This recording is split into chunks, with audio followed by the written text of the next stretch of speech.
Good morning, everyone.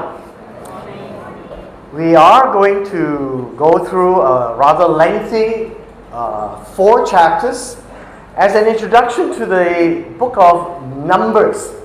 This is the journey that we're embarking in the coming months.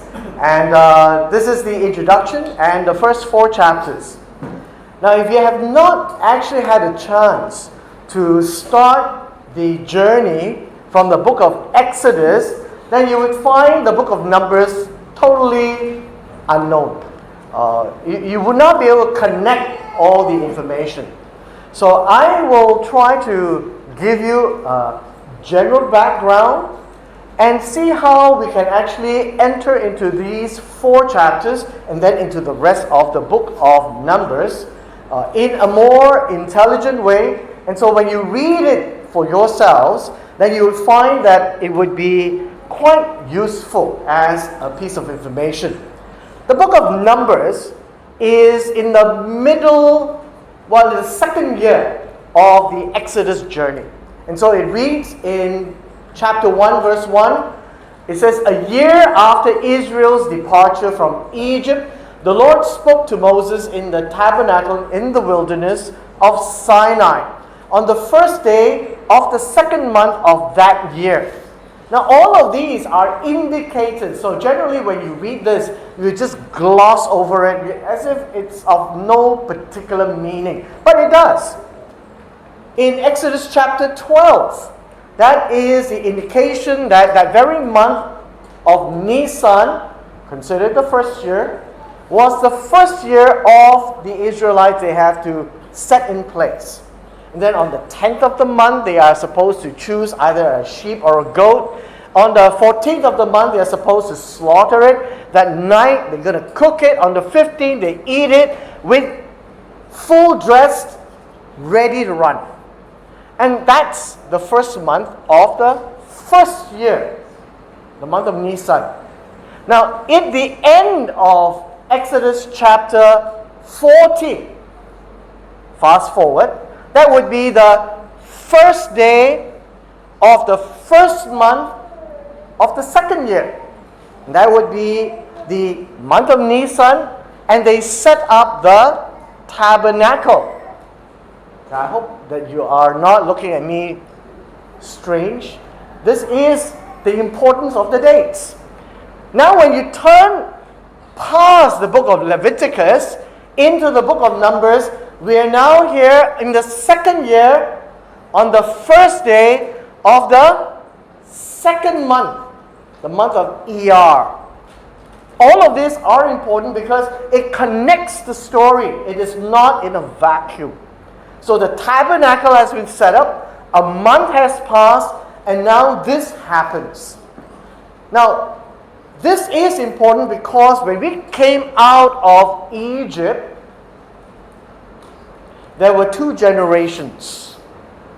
The generation that was 20 years and above, we call them Gen 1. We are so fond of this Gen X, Gen Y, so I call this Gen 1. Below 20 and the little kids running around, Gen 2.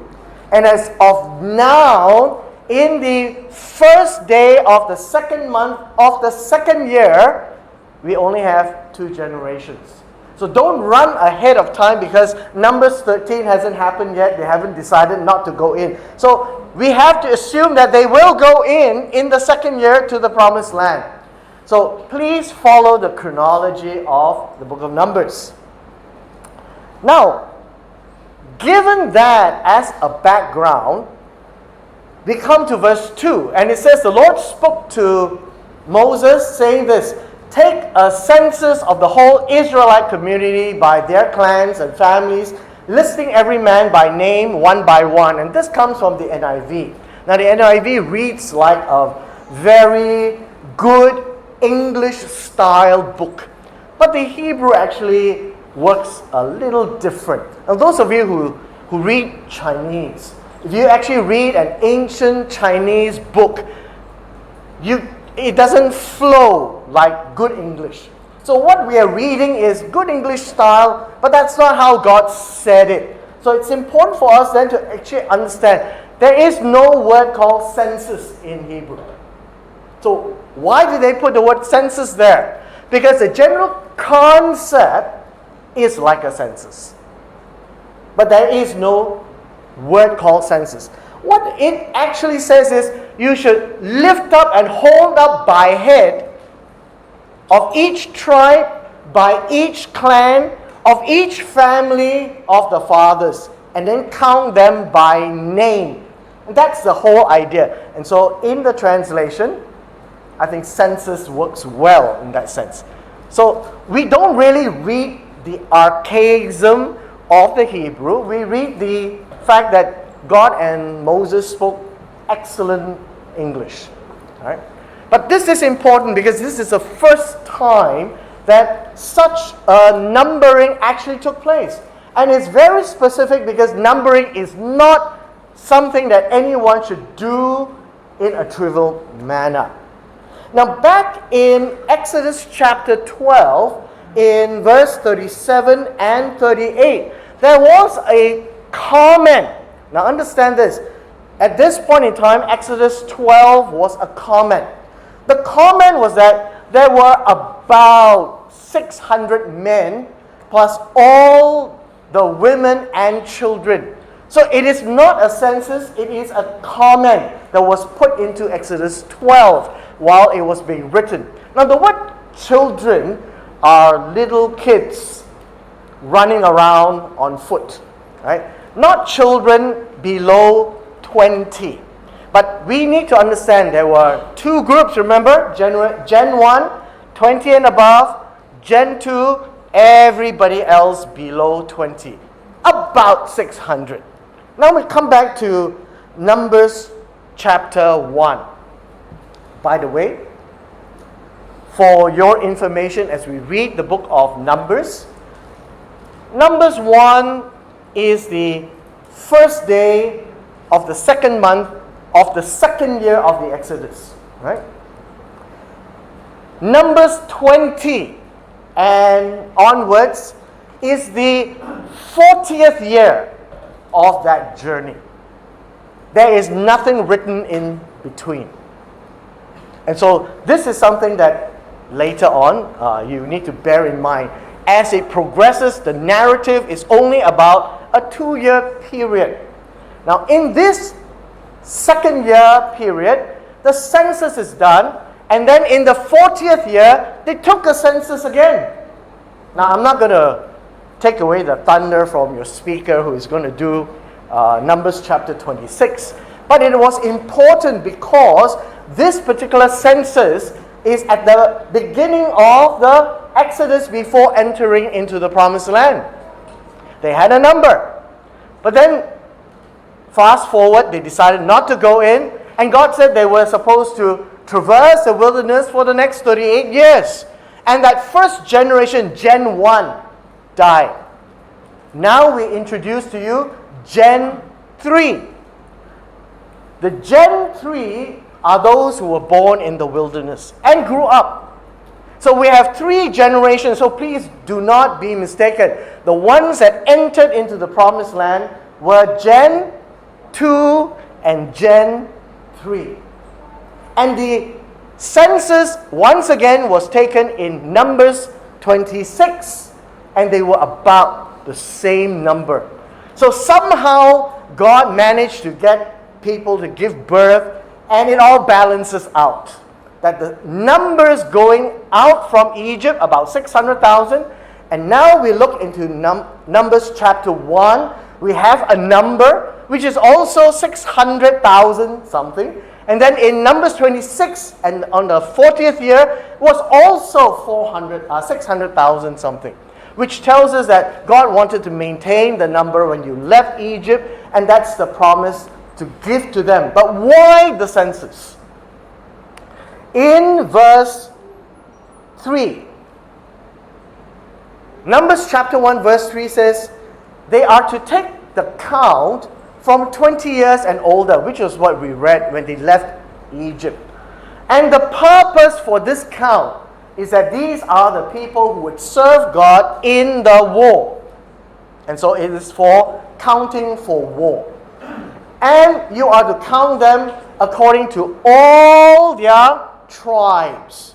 And by tribes, and you see in chapter 1, all the 12 tribes minus Levi. Then you have to figure out, now, there are 12 tribes in Israel. You take Levi out, how many do you have? 11. So how do you get 12 out of the 11 balanced tribe? And so the tribe of Joseph had 2 sons. And if you recall in Genesis at the end, Jacob kind of adopted them and crossed his hand to bless the 2 children, Ephraim and Manasseh, and thereby added them into the number of the tribes. And so the 11 tribes now became 12. So why are counting of tribes important? Now when we get down to the rest of the chapter, let us now come to verse 46. We're not doing a Bible study, so we won't go verse by verse. Otherwise, we'll be here until next year. So in verse 46, the number was 603,550 by counting all the 20-year and above male. Please be very clear, they are males. I'm so sorry, there were no counting of the women. There is a purpose, because in those days, the men went out to war. The women take care of the house. But more importantly, when they went into the promised land, these were the same men that will inherit the land. That's the purpose of the census. And it's by name, not by number. They didn't give them identity card numbers. They were all known by the name, son of so and so. That's the Hebrew way. Now, in our own times, we have the surname. And that surname would be your father's name. And so, that would be how they were called as well. And so, they were Easterners, and so we have something in common. Now, with that number, I want to draw your attention to verse 47. Verse 47 told them very clearly, but this total did not include the Levites. So it's very important. All right? Now, let me just draw your attention to this principle throughout the Torah. When God brought the Israelites out of Egypt, God was bringing them out with a strong and mighty arm to take them out to be His nation. Right? Exodus chapter 19, you are my holy nation. Holy, by the way, literally means special. Right? No magic words to that. Holy means special, different. The way they lived is different. The God is different. The way they behave is different. The laws are different. So they are a different nation. Well, different from who? From all the nations that are around. Because they are God's people. They must have God's rules. It's very, very important. God's people, God's rules. You don't want to follow my rules? Don't be my people. Now, in the wilderness, in the book of Exodus, God gave them all the blueprints and then constructed the tabernacle. Remember? God's house, God's rules. It's the same as you, right? If I were to come to visit you, I must follow the rules of your house. I can't be treading in with my dirty shoes, right? Because we don't have that kind of a protocol. Leave your shoes outside, right? I don't go into your master bedroom and check it out, right? That's private space. Your house, your rules. God's house, God's rules. Do you follow what I'm saying? You see where I'm coming from? So when we get into the book of Numbers, God's people, God's rules. He wants the count done by His way, not by anybody's way. So the word census doesn't mean a thing by today's count, right? You don't go around with a clipboard and says, how many people do you have in your household? That's not how it's done. So, although the concept of census in the modern day may be okay, but the way it was done was not. How did they do the census?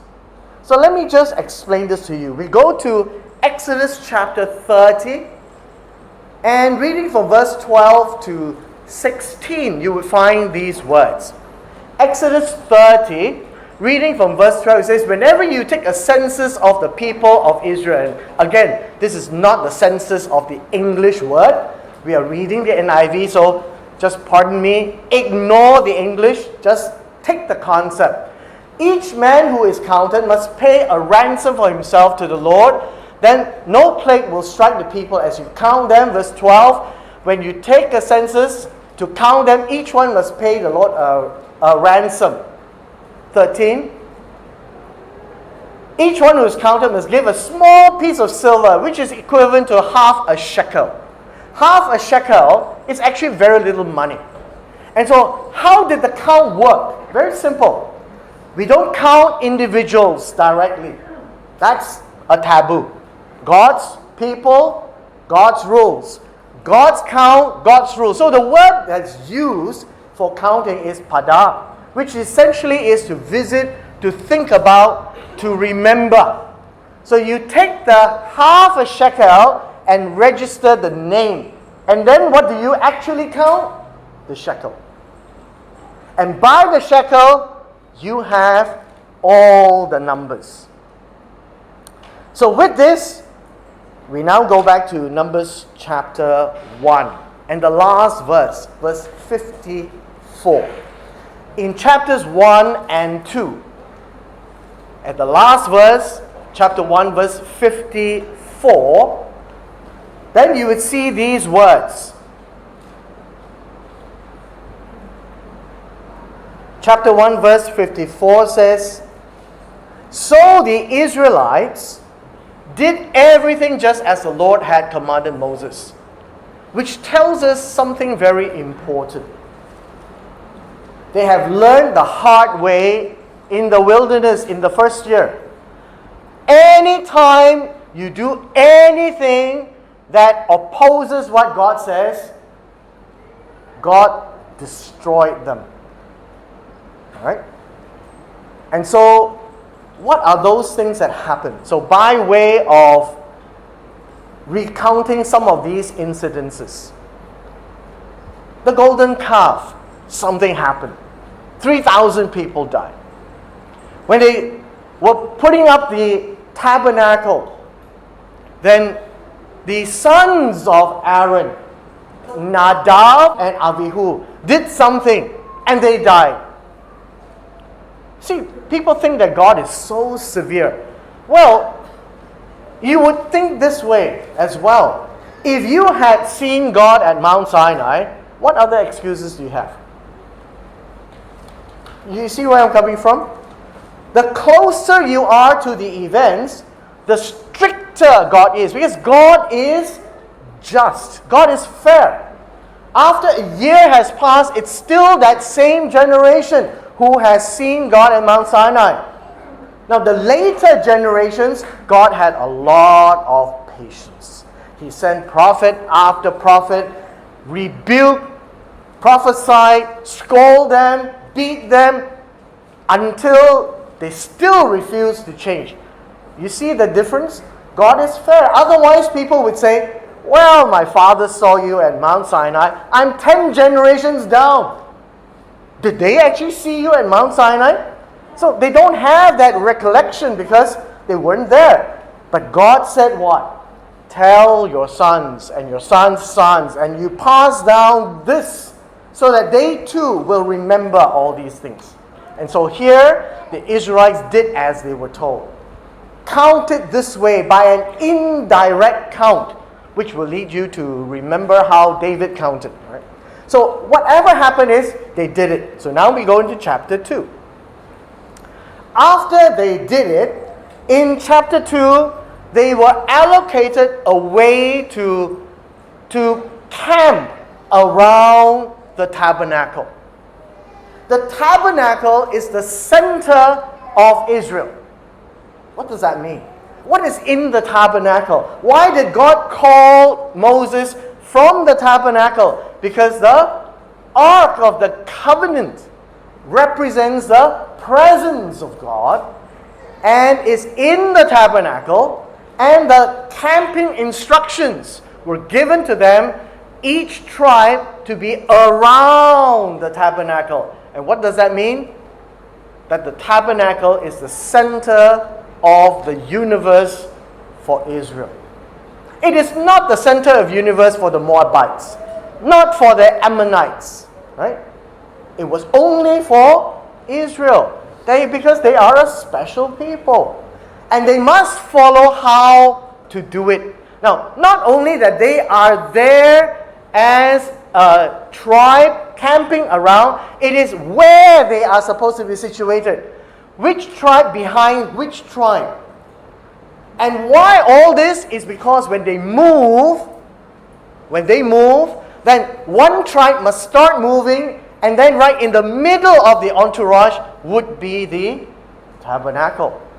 So all of these are rules. Now you might think, why so suicide, Walk line, we camp, we pack, and then we leave. No. God's people, God's rules. You don't like, join the Moabites. If you are part of Israel, follow exactly what God says. Is there any magical powers there? No. What does all this mean?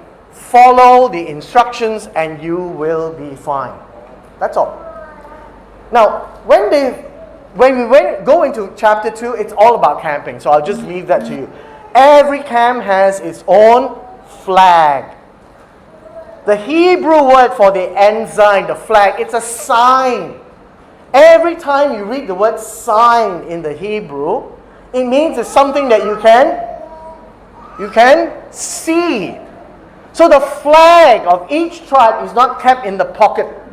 It's kept all the way up in a long pole. Do you follow? A sign can be seen and must be seen, so they do it that. And then we go down to the end of chapter 2. At the end of chapter 2, in verse 32, you find a repeat of that number. Numbers chapter 2, verse 32 reminds us there were 603,550. And these numbers were repeated twice, once in chapter 1, once in chapter 2. And then in verse 33 it says, "But the Lord had commanded, the Levites were not included in this registration." So again, these are all English terminology for a census, right? You register and you sign. That's not how it was done. They were collecting half a shekel to count. Now we come to chapter 3. Now in chapter 3, we draw our attention now to the Levites, the ones that were not counted. They were not counted in the bigger number because that number of the 12 tribes were to be the army, number one. Number two, that was also going to be the number to be inheriting the land. If you are not a male 20 years and above, you cannot inherit the land. That's the rule. Who made that rule? God did. And so if anyone wants to argue, then you've got to argue with God. His land, His rules. That's His way of apportioning things out. No women involved. So lineage, therefore, is very important. Lineage is patriarchal, not matriarchal. Patriarchal by the father to the son and the son to the son. Never through the women. If there's any generation that no men are around, they are to be married, and that one goes to the tribe of that family. So when you read the book of Ruth, it is so important for Ruth, that family's inheritance of Elimelech, to marry Boaz, because the father of Boaz, Salmon, is the brother of Elimelech. And so keep it in the family, but keep it within Judah. But if you happen to marry out, you have a problem. So every tribe wants to keep it within the tribe. And so that's the purpose of the counting. The lineage comes from the men, not the women. When we come to chapter 3 and 4, we are now talking about the Levites. The Levites is treated special. Why? When they were coming out of Egypt, the Levites were just another one of the 12 tribes. But now the count is different. That the count excludes the Levites. And the Levite count is 30 years and above. Not 20, 30. And so in chapter 3, we would find that we have the names of Aaron, the sons of Aaron in verse 2. And it was Nadab, the firstborn, Abihu, the second, and then Eleazar and Ithamar. Then we come to verse 3. And verse 3 tells us that the sons of Aaron are all Mashiach. They are all messiahs, so to speak, in the broader sense. Why? What does Messiah mean? It comes from the verb Moshiach, to anoint. So the one who is anointed is a Messiah. And so who gets anointed now? Aaron's sons. So the priesthood are called the anointed ones. Now verse 4 is what I want to draw your attention to. Verse 4 tells us Nadab and Abihu died before the Lord when they made an offering with an unauthorized fire. That's a very interesting English word. The Hebrew word calls it a foreign fire. Foreign fire means foreign to God. God never instructed. These were the ways that maybe the Moabites did to Molech, and they did to Asherah, and all the other tribes did all their fires. And Nadab, Abihu did the same as what the other nations did, but didn't do it according to what God said. And so it's called a foreign fire. And what happened? God sent fire from above and said, sayonara. Why so severe? Because they were there hearing from God, listening to what He said, and yet they disobeyed. So the severity is there when you're closer to God speaking, and God is more patient and tolerant when you're further away. You see that? Why? Because God is just. God is just. So now, let's go down the passage. Now the passage talks about the three sons of Levi or Levi, which is from Gershon, Kohath, and Merari, verse 17. Chapter 3, verse 17 tells us that these were the sons of Levi who were called Gershon, Kohath, and Merari.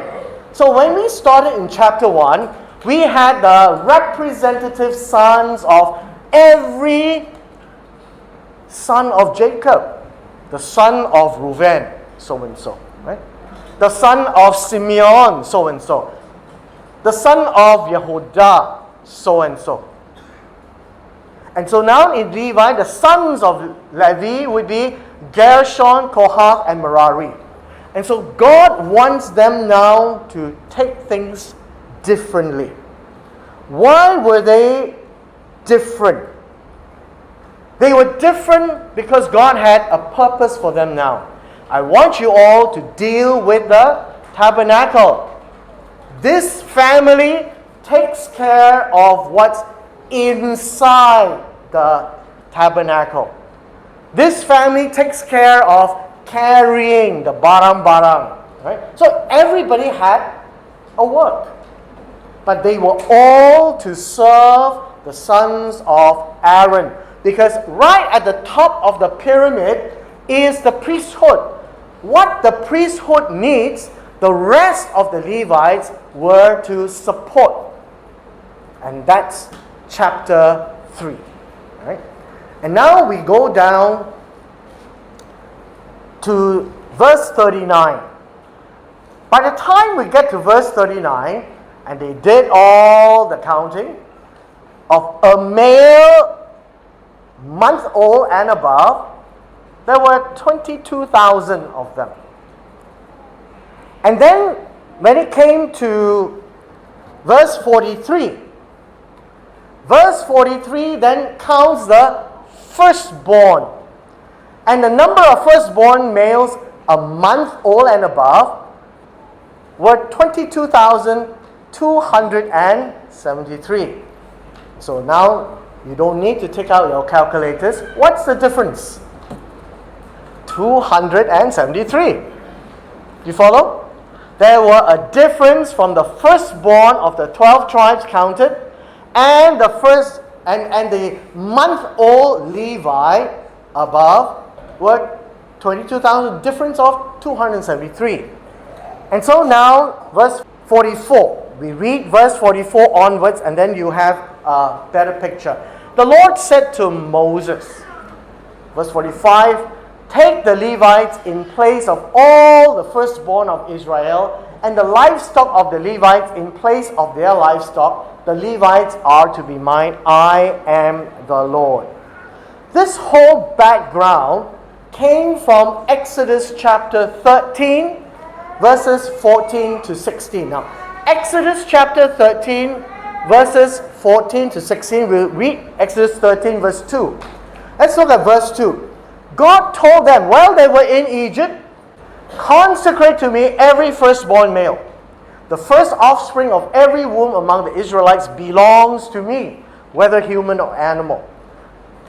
Now, many of us may not know what that meant, but at that time, God says, when you are leaving Egypt, all firstborn, because God is very particular about firstborn, and God wants all the firstborn to belong to Him, to serve Him. That's what it means. Now we come to Numbers chapter 3, and reading from verse 44 onwards. Verse 44 says, the Lord spoke to Moses, take the Levites in place of all the firstborn. So here lies the change. God did a change. First it was all the firstborn. Now God says, all the Levites in place of the firstborn. And so what happens is God says, all the Levites are mine, and then before all the firstborn are mine. So what happened in between? Now what happened was somewhere in Exodus, you find that the golden calf event took place. And thereby we find the only thing we remember is from the hymn, who is on the Lord's side. Basically, Moses was telling them, whose side are you on? If you are on God's side, come over. And who came over? The Levites. And so by instruction, the Levites were told to kill 3,000 of them as a punishment. Because of that, God saw the loyalty of the Levites, and now we come to chapter 3, verse 46. As the Levites are mine, God says, let's make that change. But you see, God's way of doing the change is not, let's just erase this and swap it out. God says there is a difference. The number of firstborn of the Israelites had 273 head count more than the Levites. And so now in verse 47, collect 5 shekels for each individually. Give the money of the axes to the sons. And so in verse 50, after doing a lot of Casio calculation, Moses then said he collected 1,365 shekels. Where do you get that? 273 times 5. Right? No big deal. Math those days were quite straightforward. And that was put into the sanctuary. I want you to pay attention to verse 51. He did as was told. You know where I'm coming from? God's way of doing things, it is not an empowerment for you to say, well, let me just modify this rule, or modify or change this way of doing things. You know what happened to the first guy who did that? King Saul. That's what happened to him. Right? Now we go to our last chapter for today, chapter 4. It's a very straightforward chapter. Each of them were told what to do, how to do it, and all the way down there were the duties of every tribe of the family of Gershon, Merari, and Ithamar. Right? No big deal. Now we get to the very end of chapter 4, verse 48. For the purpose of the completeness of the count, the entire family of Levites were only 8,580, a very small group of them, but was good enough to do what God wanted. And as Moses was commanded by God, Moses then instructed them what to do, and in verse 49, thus they were counted as the Lord commanded Moses. So Moses knew God's rule must be observed. God's way of doing things must be observed. Now, by way of ending, it is basically to tell us what God wanted, and these people have to follow. Now, we really don't care very much. Why? Because we're none of the 12 tribes. So it didn't matter to us. Right? We had no share of whatever. We're just reading their history. But if you were one of them, you have to be very careful because it's your role that you're playing in the war, and that you will inherit something when you get into the land, and you want to make sure that what you've inherited, you can pass it down to the next generation, and the next generation, and the next generation. It's your money. It's exactly like if you have a piece of land, you build a house, you give it to your son, and you want your son to give it to his son, right? And his son, and keep it in the family. That's what Asian people are. Easterners want to keep it all in the family. That's the whole purpose of this count. But as time went on, we come fast forward to the time of Hezekiah. Hezekiah and Isaiah were some of the people in Jerusalem. And Sennacherib, the king of Assyria, had brought 185,000 soldiers to surround Jerusalem. That was the last place for them to capture. 185,000 in the time of the Assyrians is huge. And it was a sure death for Hezekiah. But it wasn't time for it to end, and so God, over the night, sent an angel and destroyed all of them. So that's where the story goes. What I'm trying to point out to you is this. How many soldiers were counted 20 years and above for the Israelites' 12 tribes? 600,000. They had more soldiers in Israel than there would ever be in Assyria. And yet, at the time of Assyria, there was no response because every part of Israel were already taken by the Assyrians. Now, the long story short is this. At this time, they listened to everything God said. At that time, they didn't listen at all. For generations, they didn't. And so God gave them up. So the principle that I'm trying to point out to you as we leave this morning is this. God's house, God's rules. God's people, God's rules. God's way of doing things follows God's rules. Which essentially is very Eastern, isn't it? Don't like it, blah. That kind of scenario. My house, you come into my house, you don't use your rules. If you don't like my rules, don't come visit me. That's it, basically that, isn't it? Today, where do we still find this? You go to the Agong's palace, you try and see. Not gonna happen. It's exactly the same principle because we are all Easterners.